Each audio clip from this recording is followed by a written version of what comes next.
छुपी हुई बुराई के साथ पैदा हुए जुड़वां बच्चे। हमारे गांव के पीछे पहाड़ की तलहटी में एक परिवार था जिसका उपनाम चेन था। चेन परिवार की बहू ने उस साल जुड़वां लड़कों को जन्म दिया। यह एक बहुत ही खुशी की घटना थी, लेकिन जब वह बच्चों को जन्म नहीं दे सकी उसका चेहरा पीला पड़ गया और उसने बूढ़े चेन से कुछ शब्द कहे। बूढ़े चेन का चेहरा तुरंत काला पड़ गया। उसने अपना हाथ लहराया और जिस ब्लाइंड डेट ने उसकी मदद की थी वह तितर बितर हो गई। बाद में मुझे पता चला कि जुड़वां बच्चे बहुत सुंदर थे और वे 1 इंच भी जगह नहीं घेरते थे, सिवाय उस दूरी के जिसने मेरे दिल को दुखाया। मेरे भाई की दाईं आंख के कोने के नीचे एक छोटी लाल उंगली है। छोटे भाई की आंख उसी स्थिति में एक लाल उंगली भी है। एक बाईं ओर और एक दाईं ओर दर्पण में और बाहर के लाल उंगली है।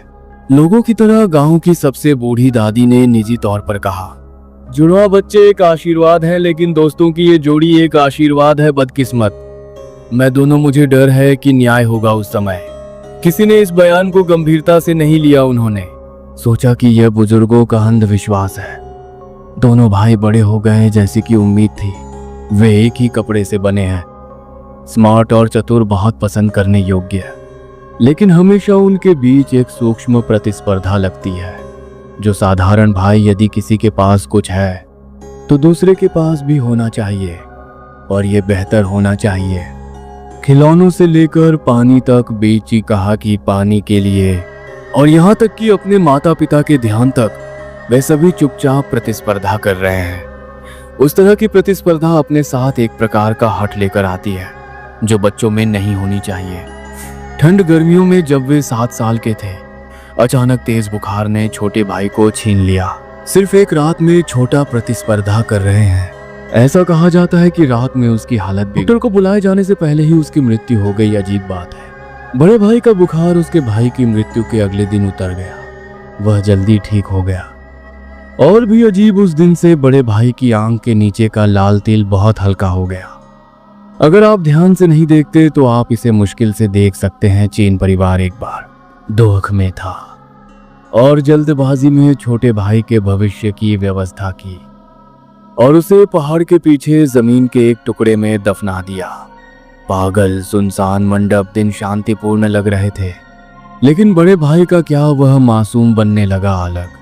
वह अक्सर खाली वाला चूक जाता था और खुद से बात करता था, पूछने का, जैसे उसने हमें दशकों के लिए छोड़ दिया हो। कभी कभी उसके माता पिता ने उसे बुलाया और धीरे से उसे पूछा। उसकी आंखें एक पल के लिए चौंधिया गईं, जैसे अभी अभी एक रात खाने पर उसकी मां ने उबले हुए था अंडे बनाए जो दोनों भाइयों को पसंद थे। जब उसका भाई खा रहा था, उसने अचानक अपना कटोरा मेज के दूसरी तरफ धकेल दिया और फुसफुसाया, धीरे खाओ, घुटना मत। मेज का दूसरा किनारा खाली था। उसके माता पिता ने एक दूसरे को देखा और एक दूसरे की आंखों में डर देखा। रात में उसकी मां को यह विचार आया। मेरे पास से गुजरते हुए भाई के कमरे में मैंने अंदर से धीमी आवाजें आती सुनी। मेरा नहीं, ये सही नहीं है, मेरा आप इसे मुझसे नहीं पा सकते। ये मेरे भाई की आवाज थी, लेकिन लहजे में थोड़ा अंतर था। उनमें से एक में छोटे भाई का अहंकार था।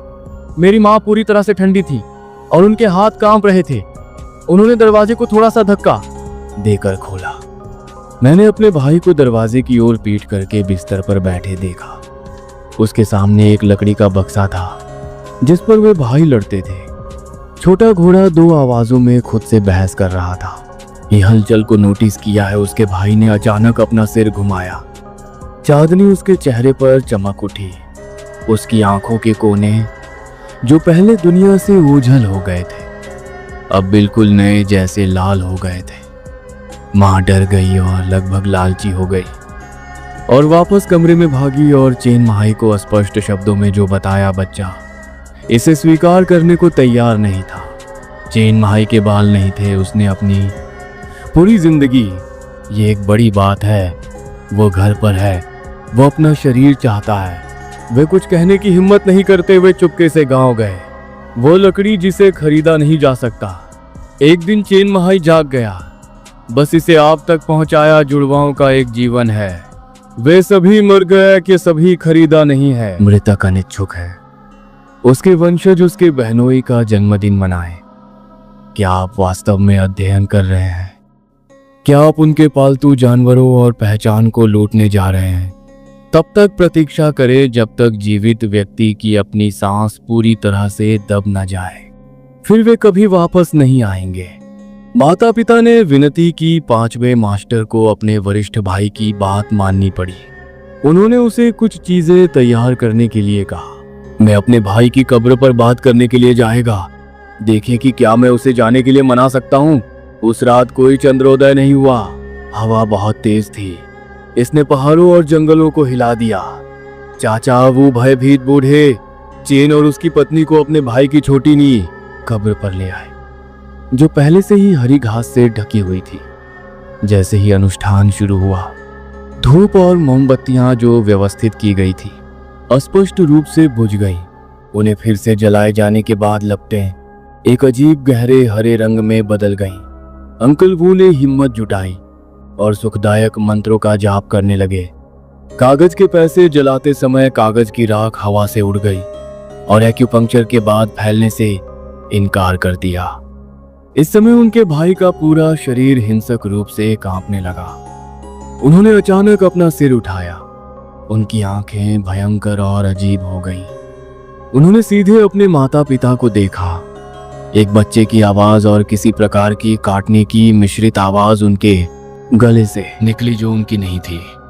क्यों मृतक? यह मैं हूं। मैं भी जीना चाहता हूं। फिर उसके चेहरे की मांसपेशियां ठंडी होने लगी, मानो त्वचा के नीचे कुछ रेंग रहा हो। भाई ने और भी डरावने अंदाज में कहा। उसकी आंख के नीचे लाल तिल नंगी आंखों से दिखाई देने वाला रंग और गति गहरा लाल और काला हो गया। और उसी समय उसकी आंख के दूसरे कोने में मूल रूप से चिकनी त्वचा के नीचे एक लाल तिल हल्का सा दिखाई दिया। आंख का गड्ढा, एक परछाई का सामना वह चेहरे पर दिखाई दिया। आंखों ने जोर से दबाया जब तक कि ये बेकार नहीं हो गया। आक्रोश बहुत गहरा था। उसने अचानक इसे अपने भाई पर फेंक दिया, जैसे कि मुट्ठी भर संवेदनशील तरल सिनेबार और धूप की राख के साथ मिलाया गया हो। शब्द उसके मुंह में अलग और संयुक्त हो गए। यिन और यांग क्रम में है। धूल से धूल, पृथ्वी से पृथ्वी, जीवित को मत उलझाओ। भाई ने एक तेज चीख निकाली।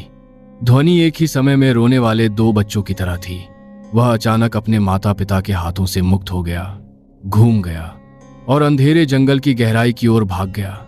एक आश्चर्यजनक गति से वह पलक झपकते ही गायब हो गया। ग्रामीणों ने पूरी रात मशालों के साथ उसकी तलाश की। अंत में नदी के किनारे, जहां वह भूमिगत डूब गया था, वह 3 दिन और 3 रात सोया। जागने के बाद उसे कुछ भी याद नहीं कि बीमार होने के बाद क्या हुआ। उसकी आंखों के नीचे के 2 लाल मस्से गायब हो गए हैं। बाईं तरफ वाला जो रूपरेखा दिखाई दी थी वह गायब हो गई है। दाईं तरफ वाला भी पूरी तरह से गायब हो गया है। अब कोई निशान नहीं मिल सकता। वह पूरी तरह से सामान्य लग रहा है। लेकिन गांव वाले निजी तौर पर कहते हैं चेन परिवार का सबसे बड़ा बेटा अलग लग रहा है। वह कभी कभी कुछ छोटी छोटी हरकतें करता है जो उसका छोटा भाई केवल तब करता था जब वह जीवित था, या कुछ बातें कहता है जो केवल उसका छोटा भाई जानता है। उसके माता पिता और भी सतर्क हैं। वे अपने सामान्य बेटे को देखते हैं। उनकी आंखों में गहराई अविश्वसनीय साहस का एक निशान है। वे नहीं जानते अब कौन जीवित है, या यूं कहें जो बचता है वह भी एक पूर्ण धार्मिक जीवन है। उन हाथों का आकर्षण लगता है। अंतिम शुद्धि पूरी हो गई है, इस तरह की कोई नहीं जानता। और नदी की गहराई में क्या यह वास्तव में केवल खोखले शब्द हैं? कोई नहीं समझता वांछित अंधकार। इन बातों के माध्यम से